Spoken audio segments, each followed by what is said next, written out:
ریحان طارق صاحب کو یہاں پر پیش کیا گیا تھا 6 دن کے ریمانڈ کے بعد۔ پہلے ریمانڈ میں ہم نے رضا کرانہ طور کے اوپر عدالت سے کہا تھا کہ NCCIA کو تفتیش کرنے دیں، کیونکہ ہمارے مطابق NCCIA نے الفاظ کی نا سمجھ بوجھ کی وجہ سے، غلط تشریح کی وجہ سے یہ مقدمہ اینکر پرسن ریحان طارق صاحب کے اوپر درج کیا ہے۔ ہم نے تفتیش کے اندر پورا کوآپریٹ کیا۔ جامعہ نعیمیہ کے مفتی عمران حنفی صاحب، جامعہ اہل سنت کے مفتی حنیف قریشی صاحب، مفتی طارق مسعود صاحب سمیت تقریباً پاکستان کے تمام جید علماء نے اینکر پرسن ریحان طارق صاحب کا جو پوڈ کاسٹ تھا اس کا پس منظر دیکھنے کے بعد اپنے فتویٰ جات جو ہیں وہ یہاں پر جاری کیے ہیں، جو ہم نے یہاں پر NCCIA کو بھی جمع کروائے ہیں کہ یہ جو سوالات ہیں، سوال پوچھا گیا ہے اینکر پرسن ریحان طارق صاحب کی طرف سے، وہ کسی بھی طرح سے بے ادبی کے زمرے میں نہیں آتا۔ تو یہ ساری مٹیریل جو ہے وہ ہم آن ریکارڈ لے کر آئے۔ پولیس نے تفتیش اپنی مکمل کرنے کے بعد آج ان کو جوڈیشل ریمانڈ کے لیے جو ہے وہ یہاں پر پیش کیا تھا، اور اب ان کو جوڈیشل ریمانڈ کے اوپر بھجوا دیا گیا ہے۔ اب آگے ریحان طارق صاحب کی طرف سے ضمانت کی درخواست جو ہے وہ دائر کی جائے گی۔ Thank you.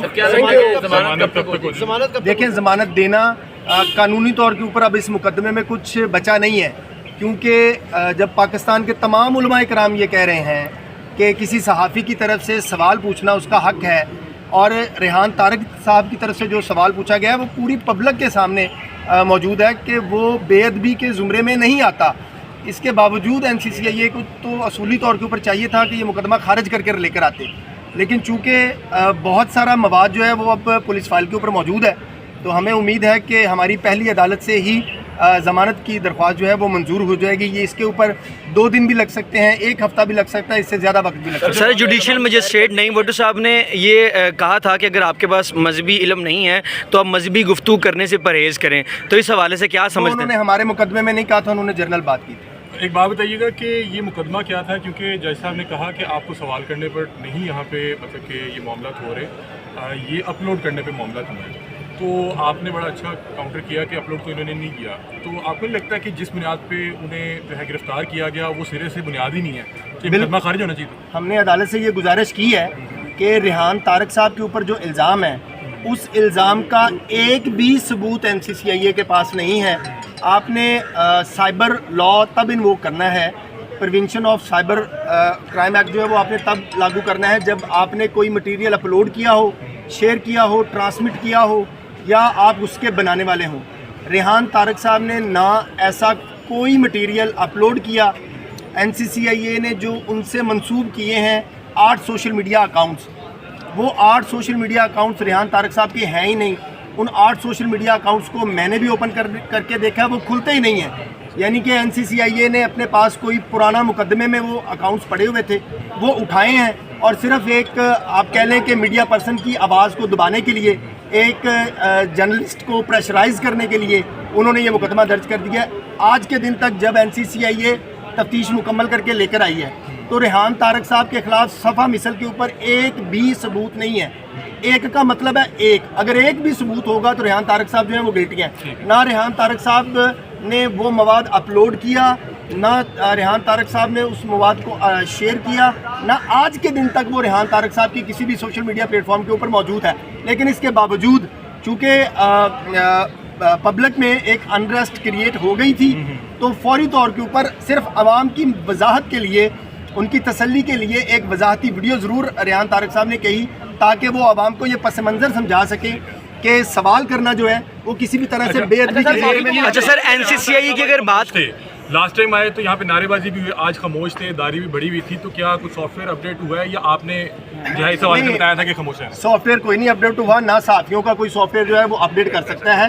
ہم بطور وکیل یہ سمجھتے ہیں کہ اس دن جو چھوٹے بچے تھے وہ اس بات پر غصے پہ تھے، جذباتی تھے، اور انہوں نے پہلے دن جو ہے وہ ریحان طارق صاحب کے ساتھ نعرے بازی کر دی۔ لیکن آج میرے ساتھ کولیگ تھے ذیشان صاحب، ہم نے خود سے اپنے سارے لوگوں کو کنونس کیا کہ جو ملزم ہوتے ہیں ان کو نعرے بازی کسی بھی طرح کی نہیں کرنی چاہیے۔ یہ کوئی جنگ جیتنے والا نعرے بازی کے حوالے سے بات کی گئی، ہم نے خود اس بات کو منع کیا، ہم کورٹ نے بھی کہا کہ یہ مناسب طرز عمل جو ہے وہ نہیں ہے. اچھا این سی سی آئی جو ایف آئی آر درج کرتی ہے پہلے اس پہ ابتدائی تفتیش کرتی ہے دین ایف آئی آر درج کرتی ہے, تو جس طرح آج عدالت میں دلائل وغیرہ ہوئے تو کیا لگتا ہے کہ این سی سی آئی نے ابتدائی تفتیش نہیں کی تھی؟ این سی سی آئی اے کے پاس یہ اختیار ہے کہ وہ رولز کو جو ہے وہ ڈسپینس کر کے بھی ایف آئی آر درج کر سکتے. اچھا مجھے یہ بتائیے گا کہ آپ نے یہ مدعا اٹھایا ہے کہ ان کے جو پرسنل چینل ہے اس کا ذکر کیا گیا, جہاں پہ پروڈکشن ہوتی ہے, جہاں پر اپلوڈ ہوتا ہے, جہاں پر ریونیو اکٹھا ہوتا ہے, اس کا ذکر کیوں نہیں کیا گیا؟ یہ ویڈیو کسی بھی جگہ کے اوپر آفیشیلی ایڈمنسٹریٹولی یا آرگنائزیشن سطح کے اوپر استعمال ہی نہیں ہوئی, اپلوڈ ہی نہیں ہوئی. ہمارا کیس یہ ہے کہ اگر ہوئی ہوتی تو این سی سی آئی اے کوئی ایویڈنس کلیکٹ کرتا, ایک بھی نہیں ہوئی. کوئی موبائل سے پتہ چلتا, کوئی فیس بک اکاؤنٹ سے پتہ چلتا, کوئی ٹویٹر اکاؤنٹ سے پتہ چلتا. یہ ویڈیو کہیں بھی اپلوڈ نہیں ہوئی. صرف ایک آپ کہہ لیں کہ غلط الفاظ کی ناسمجھ کی وجہ سے این سی سی آئی اے کو شاید سمجھ نہیں آئی کہ ان الفاظ کی وجہ سے کسی قسم کا کوئی جرم سرزد نہیں ہوا. ساری پی پی سی اٹھا کے جو ہے وہ ایک ہی ایف آئی آر کے اندر لگا دی. یا آپ 295 اے لگا سکتے تھے, یا آپ 298 پی پی سی لگا سکتے تھے, یا آپ جو ہے 153 اے لگا سکتے تھے. لیکن یہ سارے اوفینسز لگانا یہ این سی سی آئی اے کی اجلت کو ظاہر کرتا ہے کہ ان کو پتہ نہیں تھا, اس لیے انہوں نے کیسے. لاسٹلی اگر ہم ایف آئی آر کو پڑھیں تو ایف آئی آر کے اندر یہ واضح نظر آتا ہے کہ ان کے ساتھ گرج نکالا جا رہا ہے. اور کیا آپ نے یہ جج صاحب کے سامنے یہ مدعا اٹھایا ہے کہ وہ دیکھیں این سی سی آئی اے کے رولز ہیں, جو مدعی ہوتا ہے وہ سامنے ہوتا ہے, جب انویسٹیگیشن ہوتی ہے تو وہ سامنے ہوتا ہے. وہ گھر بیٹھے کسی کے خلاف کمپلین لانچ کرے اور کہے کہ میں نے فلاں کو یہ کرتے دیکھا ہے, تو وہ ڈپٹی ڈائریکٹر صاحب موجود تھے. نہیں پیارے بھائی, میں نے آپ سے پہلے گزارش کی, آپ کے پاس چونکہ لیگل نالج کم ہے. این سی سی آئی کے رولز میں یہ لکھا ہے کہ وہ رولز ڈسپینس کر کے امیڈیٹ بیسس کے اوپر بھی جس کو وہ مناسب سمجھے وہ ایف آئی آر. اچھا میاں صاحب آخری سوال میرا آپ سے, جب آخری ہے ریحان طارق صاحب جب یو کے میں تھے تو وہاں پہ ایک سنگر ہے غنی نام کا, جس نے جو ہے وہ ایک میں سوال مکمل ہونے دیجیے, انہوں نے گانا گایا تھا 804 کے حوالے سے. بعد میں انہوں نے وضاحتی بیان بھی دیا کہ میں نے مرتضیٰ صاحب کو بولا تھا کہ یہ آپ سوشل میڈیا پہ نہ لگائیے گا, ریحان طارق کے لیے مسئلہ ہو سکتا ہے. ہمارے پاس ایسا کسی قسم کا کوئی مواد موجود نہیں ہے, نہ اس سے کوئی تعلق ہے. وہ ایک جرنلسٹ ہیں, نہ ان کا کسی اے سیاسی جماعت سے تعلق ہے, نہ ان کا کسی بی سیاسی جماعت سے تعلق ہے, نہ ان کا کسی سی سیاسی جماعت سے تعلق ہے. وہ ایک جرنلسٹ ہیں, پاکستان کے نون جرنلسٹ ہیں, پوری دنیا ان کو جانتی ہے. وہ ہر سیاسی جماعت سے انٹرویو کرتے ہیں, ہر سیاسی شخصیات کے ساتھ جو ہے وہ پوڈ کاسٹ کرتے ہیں. اس لیے اگر کوئی سیاسی جماعت اپنا کریڈٹ لینے کے لیے, اپنی ویورشپ لینے کے لیے ریحان صاحب سے کوئی مواد جو ہے وہ منسوخ کر رہی ہو تو ایسی قطعاً کوئی بات نہیں.